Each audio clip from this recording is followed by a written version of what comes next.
right, welcome back to Shall You Proceed podcast. I have missed you, and I am so excited today. I am closing out season 3 with an amazing, meaningful, purposeful guest here, Mr. Ron Walker. Let me tell you who this young man is.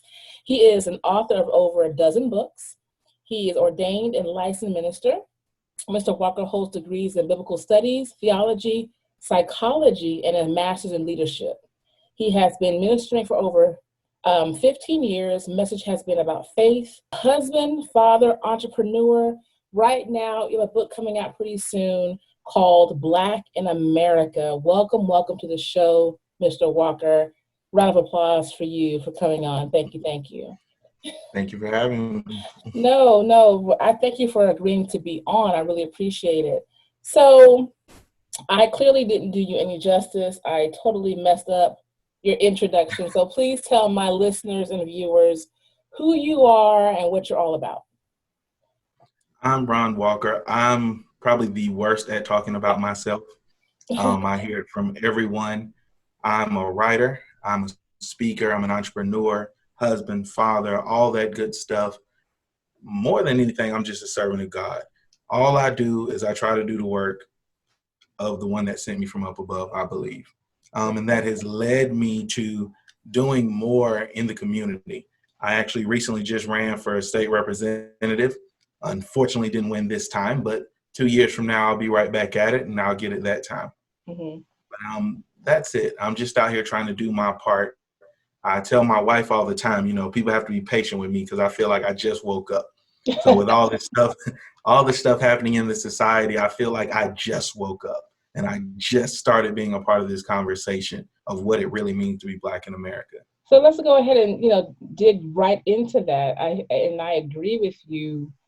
I feel many people. Well, before I do that, kudos to all that you're doing. It wasn't your time, but look, it was your season to run, but wasn't your time to win. But now you know what it takes and what It looks like. So next time when you do it again and when you win, you know what it feels like, Mm-hmm. Sometimes just having that conversation, just making the attempt is what you need to see what you need to do the next time. And I wish more people would acknowledge the fact that sometimes it's not your chance to be that person right now or that thing, but it's the steps you take to become that person, because you took a chance, and that's hard to run for office. That takes a lot. And I admire you for that. But I do agree with you, because when I found out who you were and I looked into who you are, and I saw that your upcoming book is what caught my attention, Black in America, which is so fitting right now. Like you said, it's so fitting of what's going on and the climate that we're in right now. And I agree with you. And I think many of us who thought we were awake and aware and in it and living it and fighting the good fight was asleep. Absolutely. Walking around just being, the same thing day to day. And then like right now, the past, 60 days, 90 days has been like a punch in the face of, no, you're not. There's still work to be done. So it's obvious you are a Black man in America. You are a Black man grounded in your faith in America. And I think that has been a struggle right now, a battle within the Black community that bothers me, because you have this divide up until 2020, because 2020 is a whole different beast of its own, of walking away from the church, walking away from what you were raised to believe for so many different reasons. How does that make you feel, being a man of the cloth, being a man in ministry and being a Black man, and having those questions come at you where, how can you fight the good fight, be a Black man in America, and still go by the word of God in the Bible? I've been asked that question a few times recently, it seems. And I keep pointing people to, sadly, Old Testament. I'm like, in the Old Testament, there was a lot of fighting, a lot of killing, a lot of stuff that had to be done in order to get to the promised land. I said, it seems like we're in those times again. As a person of faith, I know a lot of people point to Jesus saying, turn the other cheek, and that we're supposed to be nonviolent and meek and all these kinds of things. And we'll point towards Dr. King. But if you really research Dr. King, toward his latter days, he was not as nonviolent as we want to make it seem. In fact, he wasn't killed because of what he was doing with civil rights. It was because of what he started speaking about with the war. He started upsetting the wrong people because of what he was saying. If you really start looking at it, I did a paper for school comparing Malcolm and Martin. And actually, you'll start to see that they were a lot more similar than we actually think about. When you start looking at the Bible, you start looking at a lot of our old civil rights leaders. I actually heard somebody say the other day, if we weren't trying to be such good Christians, we would have probably won the civil rights battle a long time ago. I think there has to be, we have to be able to incorporate both. Mm-hmm. There's nothing wrong with being a Christian and standing up for what's right. In fact, I think that's our Christian duty, is to stand up for what's right. But a lot of times, the fight for what's right doesn't always look like what we've been told it's supposed to look like. And when we start researching, we'll get into the fact that Christianity was in many ways used to keep Black people meek, mild, and docile. Absolutely. And a lot, That's the biggest complaint. That's the biggest thing. It's like it that is. was used against us. Yes. But I've been asked by other ministers, other pastors, my wife, she said, with all the studying that you've been doing with slavery and Jim Crow and all the things that I've been looking into lately, she said, how does that make you feel being a Christian? I said, it makes me feel just fine. All we have to do now is realize that we've been looking at things from the wrong perspective. See, I don't know what your listener base is, but hopefully I don't offend anyone. If I do, I'm sorry. But all I know is the truth. If you look at history, we were taught Christianity from a certain, and the dominant culture was taught Christianity from a different perspective. They were taught to be the master. We were taught to be the slave. They were taught to be the conqueror. We were taught to be the conquered. All we have to do as Christians is stop looking at it from the wrong perspective. He said there's now no difference between Greek and Gentile. There is no difference, between Greek or Jew, Gentile. All these people, we're all the same, all adopted under adoption. Now we're all able to call him Abba, Father. We're all the same. There is no more slave and captor. We are in charge now. We are joint heirs with Christ. We don't have to sit by and suffer and be beaten down and enslaved and taught that we are less than or 3/5 of or anything subhuman. We all have those same rights. The world just hasn't caught up with the Bible. The world really hasn't caught up with Christianity. But the world is still trying to teach us to look at things from that same old perspective that we are less than. And that's why I don't teach equality, I teach equity. We cannot think that everybody can be treated the same when we didn't all start from the same block. This isn't Monopoly. We don't all start with the same resources in the same place. So we cannot look at things as equal. Just because you treat me or talk to me the same way as you treat or talk to someone else doesn't make us equal when I don't have the same equity. I don't want to just get on a tangent, but no, it's fine. You're fine. You're fine. But what you say is safe to say. It's not that we're not looking at it on the other side. I think we're looking at it, many of us are looking at it on the only side that we know. People live in comfort. And it's easy just to say, it's not right. They taught us this, but as all of us know, well, I hope when you do study anything you study, the Bible, anything, you have to read above and below and all around. And we all can read the same thing and interpret things a different way. Once you have the power to read and interpret on your own, it's up to you now to take those lessons and those teachings and see it from the other side. But until you break the mentality of being suppressed and oppressed, you're not going to be truly able to read those words in that text on the other side of it until you acknowledge, okay, I acknowledge that we're being taught the exact same thing on two different sides. Now it's time for me to realize I'm on the other side of it. And anytime you discuss taking away someone's power, because that's what it is, they're going to fight to hold on to it.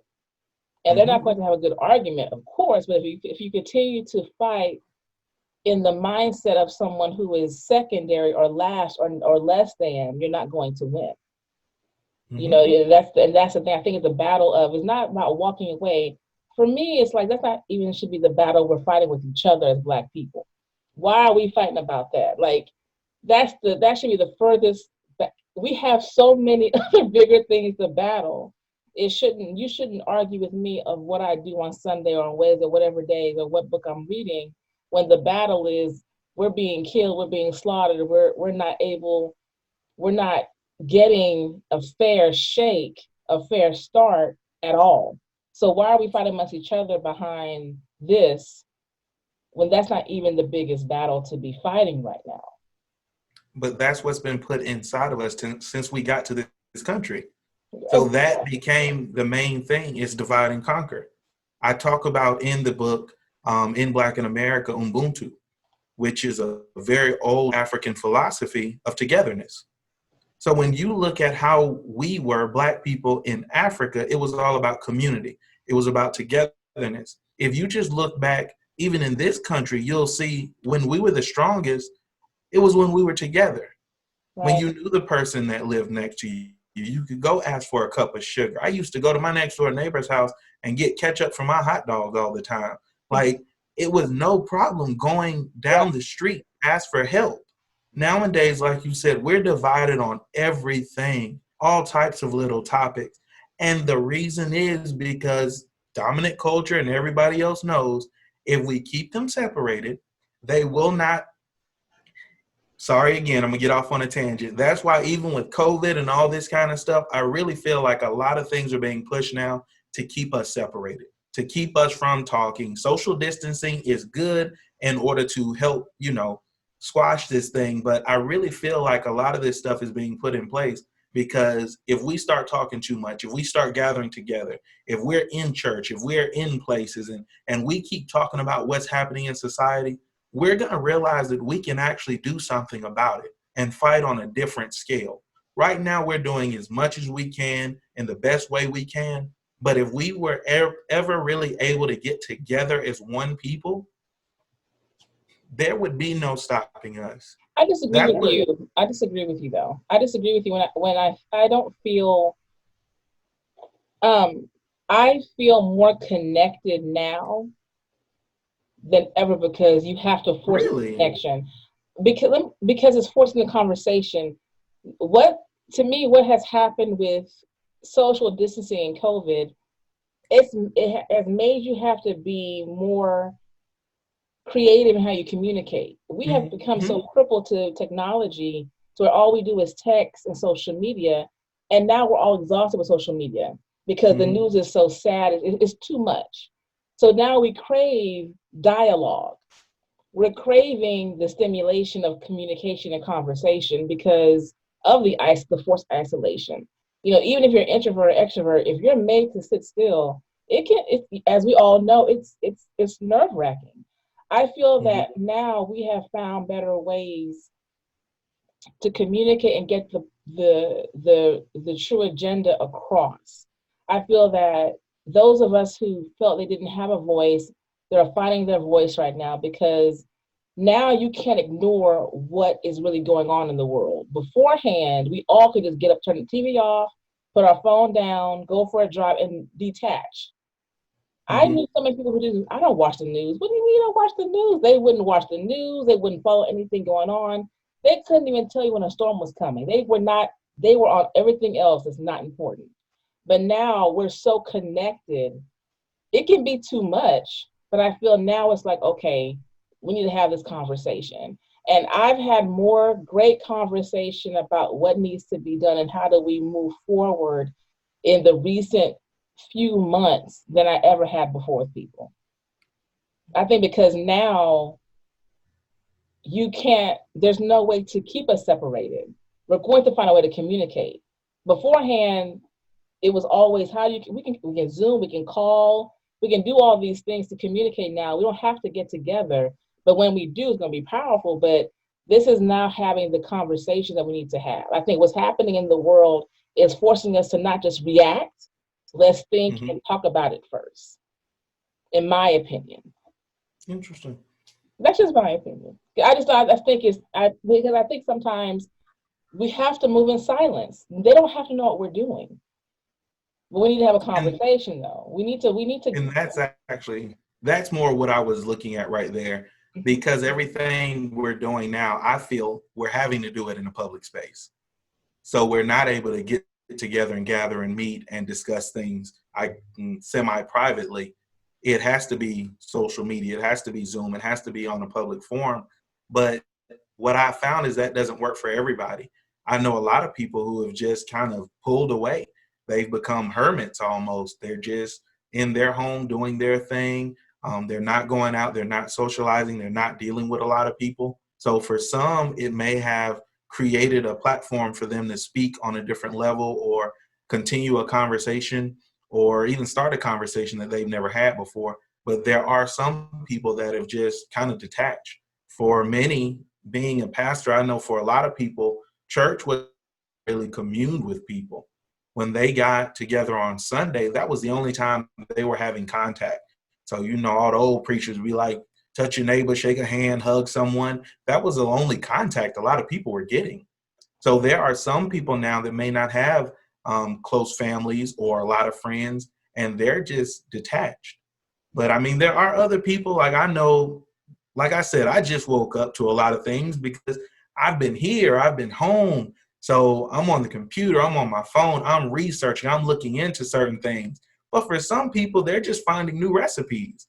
They're baking bread, they're doing a lot of things that they've never done before, but they're not necessarily in this conversation because they feel, I read someone say the other day, they said, we've been taught that we can't live according to the world standards. So as Christians, we shouldn't be involved in the protests and everything that's And going that's on the now. problem a lot of people have with Christianity, with Black Christians, the ones that take it where, you don't get involved. And, I call them, that's the ones to me that's like, you're the good one.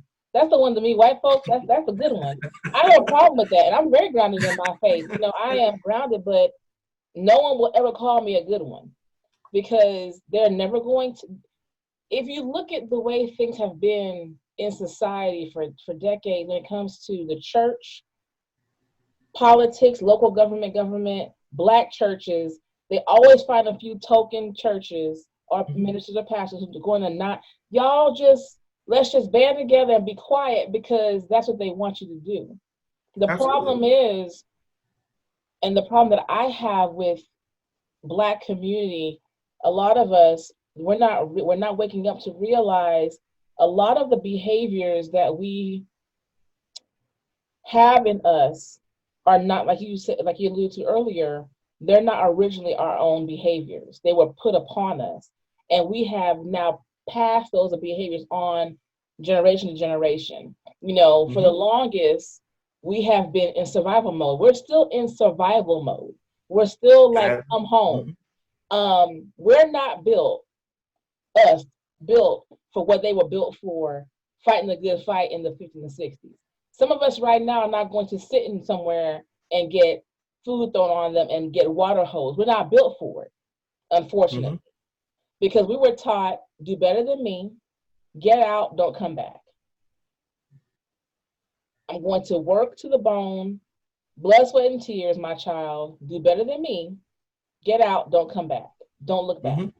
And that's why so many of us forget to pull up and go back and grab and to make our own, like you said, we had our own stores, we had our own communities. They burned them down, they tore them down, they bombed them. That should have been a motivator to keep going, not to fit into what they already have. You're gonna keep bombing, I'm going to keep going. But when your morale is broken and your spirit is broken, Absolutely. and you have leaders in the church that we look up to still being on that slave mentality of don't ruffle it, we're doing okay. I mean, we're getting killed in churches up until 2 years ago. Guy walks in and killed what, 10, 12 people. Mm-hmm. So I think, like you said, we have to. The word of God is there for all of us. It's how you have to flip how you look at it and how you manifest it in your life. That's all. Absolutely. I mean, for me, I'm a lot different than a lot of the pastors when I was on with the Talker Brothers. I know you know them. Yeah. With them, and they were talking about me and reading off this bio like he's a politician. I was like, no, I'm not. I ran for office. I'm a community advocate. I'm not a politician. I don't even look at myself as a pastor, honestly. I run a church, but really all I'm doing is trying to do my part to help people. I look back at Dr. King, and everybody tried to use Dr. King right now to say, this is the way we should be doing it. But when you really look into his story, you'll find that a lot of churches would not allow Dr. King to come preach there. Right. They didn't want him because, like you said, you have good ones that are saying don't rock the boat.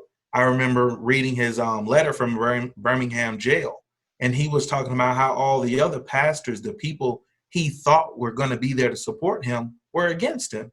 Right. Preachers didn't want him there because a lot of their church notes were held by white banks. So you got to think about this type of thing. Sadly, there is a culture that controls this country.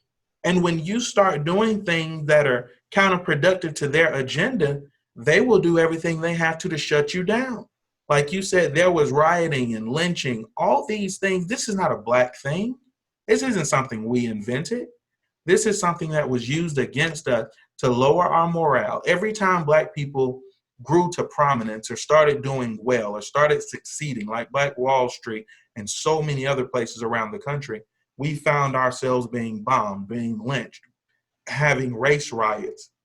Race rioting was a thing started by white people. Yes. Talk about all that in the book. It was something started by them to knock us back down. The same things we're seeing done now were done even more back then. It's all to destroy our morale, all to destroy our sense of equity and equality. They don't want us to realize the power that we actually have. That togetherness, like you just said, I feel like what you just spoke on is what I'm saying when I say that we're not together. Because we're being taught, hey, go do better than me, go out there. Our sense of family is waning. Our togetherness is not the same as it used to be. We're finding ourselves pulling further and further apart as a culture, as a family, as a community, as a tribe. And we're being taught to be more individualistic. And that's not our normal nature. That's not what we come from. That's not who we are. Our strength is in our togetherness. It's in our unity. But every time we get together, our black pride is, they try to make it synonymous with white supremacy. And it's completely opposite. Completely different. Black pride is not the same as supremacy. Wanting to be equal and wanting to be together is not the same as wanting to be in charge and wanting to control another. But that's what this country has always known. White supremacy has always been the main thing. I wrote about President Johnson. Lyndon B. Johnson came and said, this is a country for white men, and as long as I'm president, this will be a government for white men. It's from the top down, and we don't even have to look that far. Look at the news now. Yeah. We basically have people in office that are letting you know that this race is better. So I can't look to you for equality because you don't see yourself as equal with me. And then what is equality? Equality is going to be based on your perspective. That goes back to all these court cases of Plessy versus Ferguson and all these different things. It's you determining what's right for me. And that's why I believe we have to get away from that now. That time of begging for equality and begging for our rights. It's over. It's over. It's over and done. And we have to stop we have to stop all this inner fighting, because when you stop and just think about it, we're fighting each other. Like I say all the time, focus, staying focused. Like don't stop getting distracted. We're like little kids when you see a laser, like, squirrel, it's like you need to stay squirrel, focused. yep. Because at the end of the day, you have to know how to decipher, okay, that's enough. Okay, they're just trying to deliberately distract me to gain and then some of us feed into it. Some of us are helping the distraction. And it's like, don't get distracted. There's a bigger battle. Somebody Hmm. just died the other day in police custody again, a black. I mean, it's like it's constantly happening, but we keep People getting die every distracted. day. Oh, we're black every day, and I'm tired of You just the. don't know about all of them. And the thing about it, and what's sad is we have to also ignore the tokens that are put in place to just say, hey, everything's okay. Hmm. It's not what it is. I was watching a quick, brief interview with Morgan Freeman saying, I guess they asked him a question about, you know, whatever it was, but he was like, oh, there is no issue with succeeding. Look at us, we've made it. And that's the mentality we have to break, because you made it doesn't mean everyone's going to make it. Morgan Hmm. Freeman made it as an actor, but how long did it take to get recognized, to get an award, to get decent roles, to not play that regular old thing? But because you got that little inch, you've made it. So now forget the ones who still trying to make it. They're not doing enough. You forgetting that we have obstacles in front of us. We were fighting wars that weren't meant for us. Y'all Hmm. getting taken from their homes and breaking up families. And so if you have to realize everyone doesn't have the same opportunity. You may have been handed um, temporary privilege, but you will be reminded really quickly that you are not part of this of these people.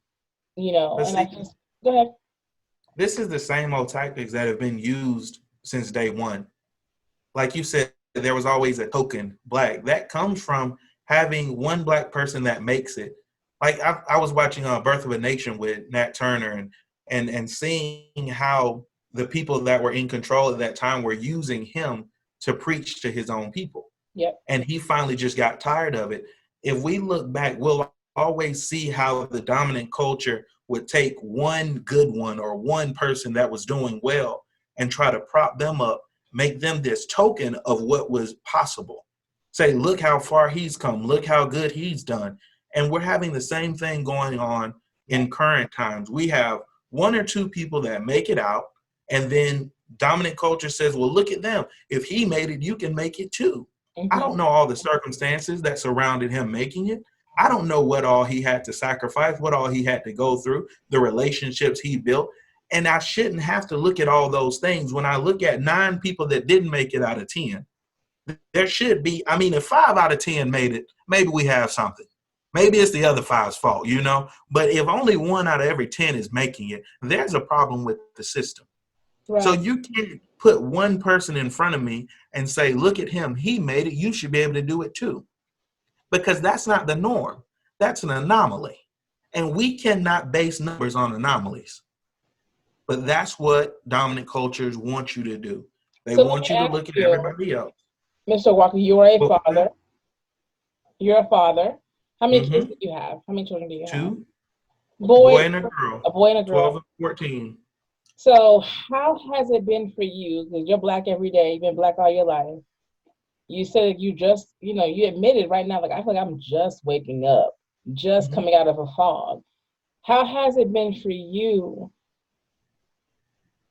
raising your children in this world prior to 2020? Because, I think I'm not sure how old you are, but all of us have had certain things happen in our lives to remind us, wow, there's still work to be done. Mm-hmm. The fight is still going. And right now, with the kids being home, they're really, you can't shelter them. You can try to, but you can't shelter them from anything going on. And having a young black daughter, a young black son, right now in society, you're seeing both, under attack. Breonna Mm-hmm. Taylor just innocently getting killed. You have young men, George Floyd and other young men getting innocently killed. So, how are you talking to your children about what's going on in the world? What are those conversations like in your home? What I do is I really try to keep a balanced conversation. When I say I just woke up, I woke up from capitalism. I've been a capitalist all my life. Mm-hmm. When I was young, I was always taught that the only way for me to make it was to earn enough money to be able to buy my way out, essentially. And Mm-hmm. that's what we've been taught. But I've learned that even that has its flaws. So I woke up from being an individual and started looking at what it meant to succeed corporately.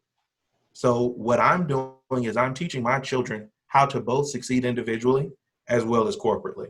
So right now, I have them studying the stock market, studying options, trading, all that kind of stuff. And eventually what we're going to do is a small competition between everybody in the household to see who can make the most.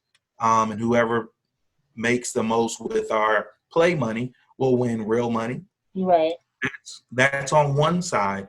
On another side, they're also constantly doing research papers. So my kids never get out of school. See, a lot of people send their kids to school and they're like, oh, that's their education. No, that's part of their education. The real education takes place at home. So when my kids come home, I'm like, hey, so I want you to go study Huey P. Newton today and write me a paper on who Huey P. Newton is, why he's significant to the culture, what happened, and now I want to hear your perspectives on what happened. So what I'm doing is I'm trying to teach my children to be free thinkers, not look at everything from the way that you're being told to look at it, but look at it from all the different perspectives and then create your own. When I send my kids to school, I'm saying, go ask questions. This is how you learn. Ask questions. I don't mind if you challenge things. I saw somebody right the other day, they said, they were talking about how we've always been taught to respect our elders.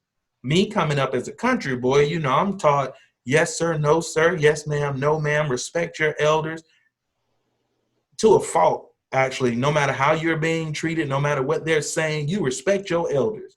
But now you have a people growing up saying, I don't care how old you are. If you talk to me wrong, if you get out of hand, I'm going to get out of hand with you. What I'm saying is there has to be a balance, but you have to realize that a lot of things we've been taught, you can track it all the way back to Jim Crow, honestly. Absolutely. Yeah. Jim Crow, you were taught there were no Mr. and Mrs. You didn't address a Black person with any level of respect. So a lot of our cultural rules and norms, they came from people were enforcing upon us. So you were teaching them how to survive in a white man's world. And realistically, we're looking at things today. We have a different set of rules. I was like going through driving technique the other day, and I said, okay, you see that car pulled over there? You want to slow down a little bit because that might be a cop, that might be a this, that might be a that. And even though you're not speeding, you don't want to give them any reason to come after you. And I had to stop for a minute and I said, that's only for us though. That's an additional Black rule when driving. And I look back at Jim Crow. Do you know back in Jim Crow time, if you were driving and a white person came to an intersection, they always had the right of way? Yeah. That was absolutely crazy to me because I have to now stop, look around and make sure I'm not going before a white man does. And I look at how we're taught now. We have a different set of rules that we have to follow. When I was younger, the older kids taught me how to survive in this country, essentially. They taught me how not to get killed. They didn't ever teach me to call the police if something went wrong. They just taught me how to avoid trouble. Survival. It was survival. Like you said, we're still very much in survival mode because we can't play by the same rules. We can't just up and call the police. Like I wouldn't call the police on my neighbor because there's a chance that the police now might come and kill my neighbor. And all we had was a small dispute over my dog pooping in their yard. I don't know. And it's sad that I can't wake up and just be a man. I have to wake up and be a Black man. I can't just focus on running my business, building my ministry, writing books and marketing. I have to also focus on not getting killed for running a stop sign. Also, I was talking to a friend of mine, and it was a white gentleman, and we were discussing something, and I was telling him, I said, you have to remember, I said, you will never know. As much as you are fighting the good fight, feeling like this is awful, but you'll still never understand because you will still walk in privilege of things. You will never have to have that conversation with your children of make sure when you leave the house, you look your best because you'll be judged by how you look. Absolutely. Make sure you're always put together because if you look any kind of way, they're not going to give you respect. Unfortunately, that's for anyone with color. And also if you are economically not as well off as someone. You want to make sure you're always clean. You have your hair done. You make sure, young man, make sure you look good, and because you don't want them to think of you or look at you any kind of way. Just Mm-hmm. like I was telling him, the conversation black men need to have with white women when they date interracially. Some men have to tell them, hey, you can't get hot headed because I can't just come and jump. Like, as much as you love me and you think something is wrong and you want to, that's not right. I can't just jump and Mm-hmm. defend you because I may get myself killed, or someone may walk up and see you first and assume the black man is harassing you. The Absolutely. reaction is different. The protection is different because you have to go on pause. And to back on to what you were saying, we're passing along this behavior of survival. Think and silly us to think we didn't have to do that anymore. But clearly, we still have to add in our teaching surviving, Mm-hmm. unfortunately, because the power is slipping, and now they're fighting back, wanting that power. So now they're finding ways of still. You have to wake up still thinking, will I make it home? Will my Mm-hmm. son make it home? Will my daughter make it home? Because now I can be sitting in my home and get killed. I can be at a Absolutely. certain stop. The other day, they stopped this car in a parking lot, a woman and her little children all on the ground, face down, wrong vehicle, thought it was a stolen vehicle. How you can't check real quick before you stop me, license plate, all that kind of stuff. Mm-hmm. And it's sad we have to check how we react to things, but we have to be smart about it. And I don't think it's unfortunate. They want us to react a certain type of way. They want the Absolutely. reaction because they want to say, see, I told you that they need to be controlled. I told you they need to be managed. We have to Mm-hmm. be able to say, look, you're not going to get that out of me. You're not going to distract me with everything going on.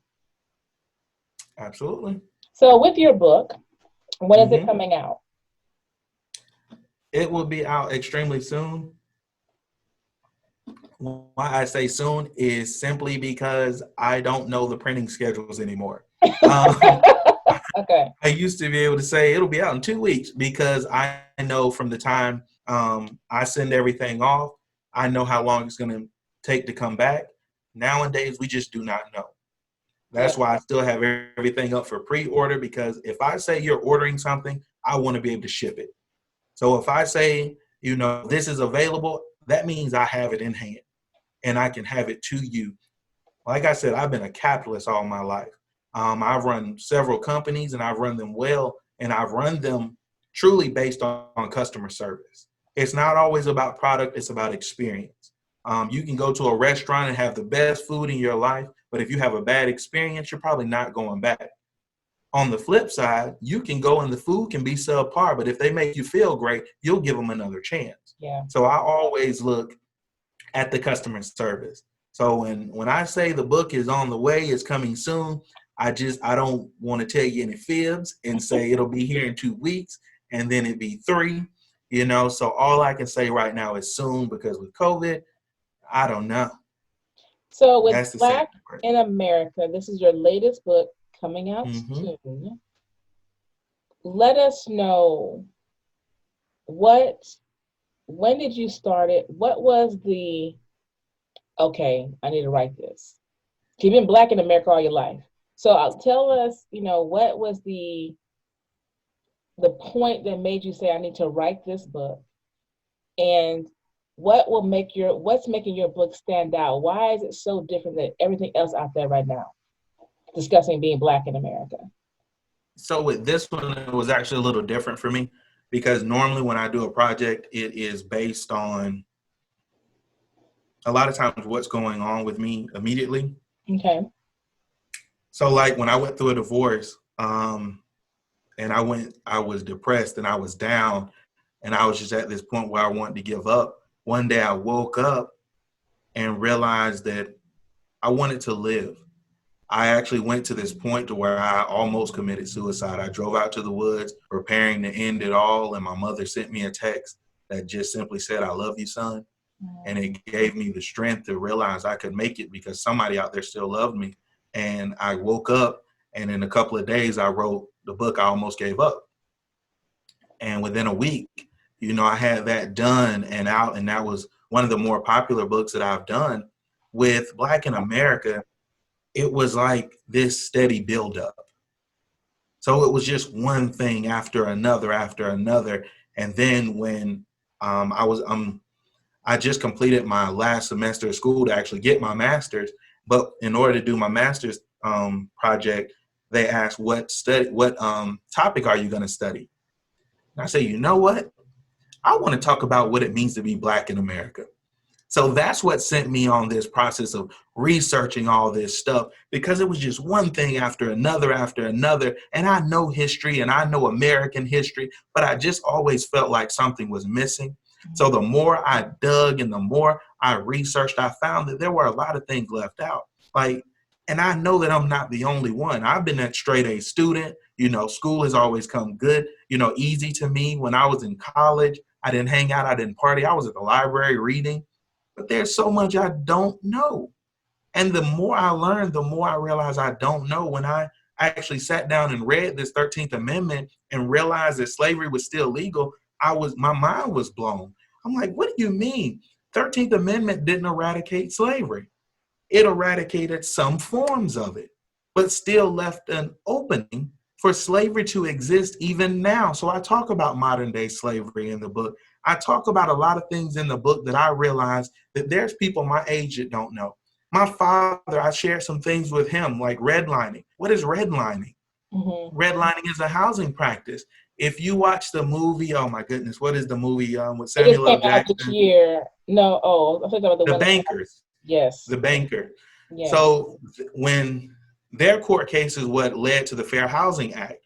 The Fair Housing Act, up until that point, it was legal to basically keep people out of certain areas. That meant keeping Black people out of better areas. So we were denied the ability to grow wealth through home equity. Yeah. I needed to do a project to let other people know that there were a lot of things that were going on back then that are still happening right now. I know there's a lot of other books, but they don't tell it like I do. See, that's one thing I learned growing up. See, everybody can tell the same story, but they can't tell it like you. Right. So when I tell my story, it's going to be a little bit different. When I disseminate information, it's going to be a little bit different. So some of the things in the book might be the same that people have read before, but they didn't tell it like I told it. So there's also going to be some other things. You better sell your book. You better sell your book.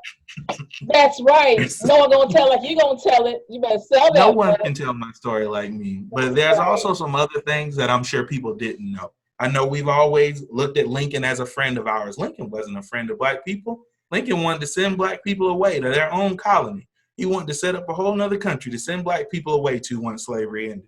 Emancipation Proclamation, that wasn't anything to do with how much he loved Black people. That was simply a tactic to help the Union win. There are so many things that we don't know, but if we don't know the past, we are subject to repeat it. So that's why I go into the past, present, and the future of what it means to be Black in America. That's why it's actually the whole title is Healing from the Past, Progressing in the Present, and Building for the Future, because we have to be able to deal with all three of those things. We have to heal from what we've been through. We have to actually observe what we're going through. And then we have to realize where we're going.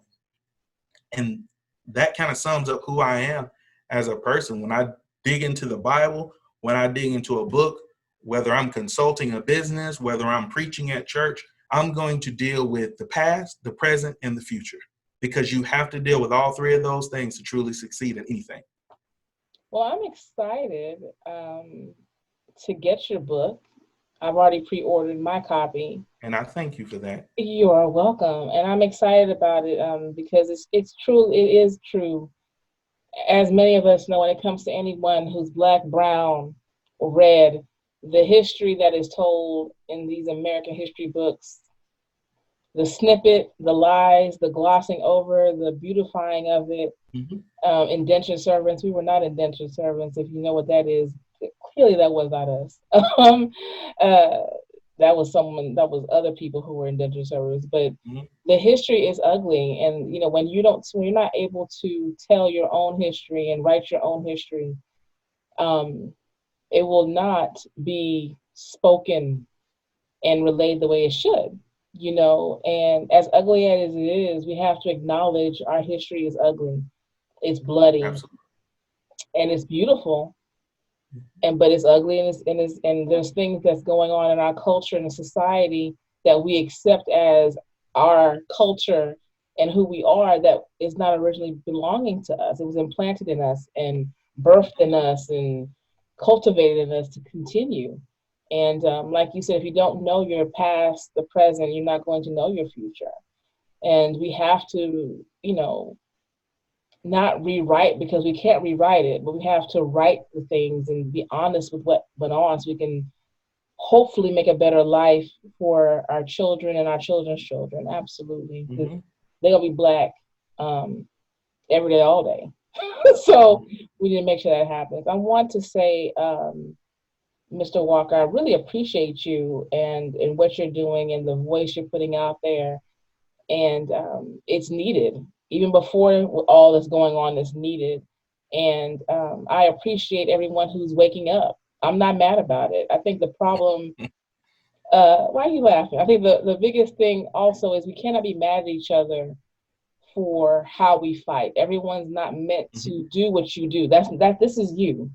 So we as a people, and I've said it before, and I'll keep saying it every show if I have to, we have to, as a people, stop looking to someone else to fight something. We all have to fight. It's not Mm-hmm. them or it's us. We all have to fight. But you have to fight in the way that is genuine to who you are. If you are the one writing the books, getting the word out, that's what you need to do.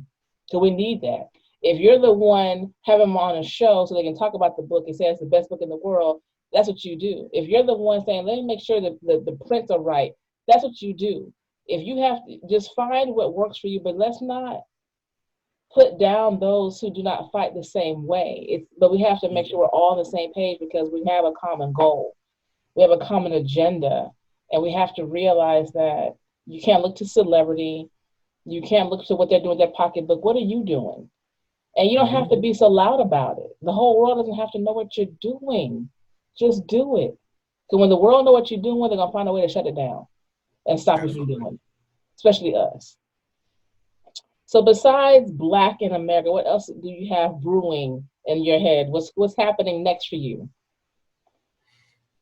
Next, I'm actually working on doing a type of masterclass, taking it back to business, because one of the more important parts of building, I think, yes, that is in the book too. Malcolm X talking about we have to understand what it means to have our own businesses. So it's important that we have our own stuff. So I'm going back to my business roots and teaching more of how to grow online following, how to better market online. So I'm doing a master class on selling online, selling more product, talking about how I built my ambassador programs and all this kind of stuff that allowed me to be able to sell product. I was able to grow my business. I had about $900, and within about 9 months, I was doing about $250,000 in revenue, and that was all online. I started a store, ended up closing the brick and mortar store and going completely online. We're shipping thousands of dollars to Dubai. I had ambassadors in France, like I said, Dubai, Europe, Ireland, all over the place, helping me to move my merchandise. And I did all that with $900, working a job I hated. I quit that job, went full-time business. So now I want to help some other people to learn how to do that or how to do it better, because a part of that freedom is financial freedom, and we have to be able to make our own money. I told somebody, I said, I went 2 years without working even after I shut my business down, because I had made enough money and put enough to the side and invested enough that I didn't have to earn any more money. I was able to keep going without having to go to work. And I think that's the most important thing that we have to get to. We have to stop living a life of doing what we have to do. And Mhm. we have to get to a place where we can start doing what we want to do. So if you wake up and you don't want to work today, don't work. A lot of us can't protest and we can't get out there and fight on the front lines because we can't afford to miss a day of work. Right, right. So we have to be able to create those other avenues, writing books, doing my podcast, doing all these other things. I have other investments. There's always something generating something. I told my kids, I said, as soon as you get some money, make sure your money get a job. Don't let your money be broke and unemployed. And, Yeah. make your money make money. Right. So that's why we study the things we do. My son already has written his first book. He already has The Adventures of Super Goose out there and making his own money. My daughter is always doing something to be on the hustle, to be on the grind. So for me, my next thing is this master class, teaching my children how to be better in this world. Being a daddy is one of my main focuses right now. Being a better husband, always growing me. That's what I'm trying to do. I'm constantly focusing on trying to make me better. So I have like a dozen other books out there. If you search Ron Walker on Amazon, now there's two. There's a white guy that's bald headed and looks like the white version of me. And I don't know how this happened, but he also has books. And I constantly have to go to Goodreads and say, not that Ron Walker, this Ron Walker. There's a black man on the cover. Why would you attribute it to him? But a lot of them are business related or He self-help. fight, Mr. Walker. He fight. So really quickly, and I apologize for not mentioning, you do have your own podcast. What's the podcast name? Legacy Podcast. So it's named kind of after our church, Legacy Church International. So it's a work in progress. I talked to the other brothers about that, and he said, well, what's your major holdup? I said, time. I have so many other things going on. I just haven't had the time to really put into it like I want to, but it's a work in progress. I tell people all the time, you cannot grow if you don't get started. So I at least wanted to get started so I can learn more. Like you said, I learned the process of running for office. You have to get started. Even if it doesn't work out the way you want it to, if you don't get started, you won't know what you need to change. iTunes Store, it's on Google, it's on all those major outlets. So it can still be found. It's still out there. It's also on authorronwalker.com, so they can just go to my website and check it out as well. It's not as pretty and nice as yours. That's something I told my wife. I said, this is beautiful. This is so nice. Look at this. It's so professional. It's just so well done. Yes, yours. You I was like, this is impressive. Oh, that's funny. Mm-hmm. My show. So we're working. My other shows may not be for your ears, so I will have to send you certain shows for your ears. Because I have a non-judgment zone.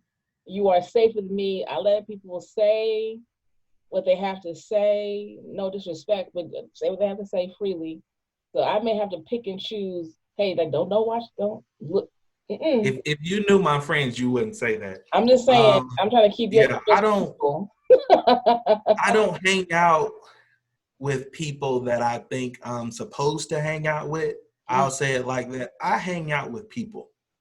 I just hang out with people, period. I like people. So I want to have people around me that are from different walks of life. That's how I can stay tied in to what our community as a whole needs. I don't want to just hang out with preachers. I don't want to just hang out with Christians. I don't want to just hang out with people that believe what I believe, think the way I think. How am I going to grow from that? So I listen to all kinds of stuff. So understand, I used to tell people, I'm like, if you get in my car and reach for a CD, it might be Pasha Bell, it might be 2 Chainz. I don't know. It just depends on where you reach. I'm a country boy. Keep it diverse. Keep it diverse and stay grounded. Absolutely. Yes. Well, Mr. Walker, I want you to know you are welcome on the Shall You Proceed podcast anytime. So when the book is dropping and you're sending them out, you're welcome to come back. Any of the work you have, you're welcome here. I will make sure all of my listeners have your links. I'll keep them in the bio and the description for your podcast, your Amazon links to your books, to your son book, to everything will be down there. I want to say I appreciate and I thank you for being a Black man, realizing you have work to do, doing the work, raise your children in the same vein of it. And I see major, major things for you. Thank you so much for coming. Thank you so much. Okay.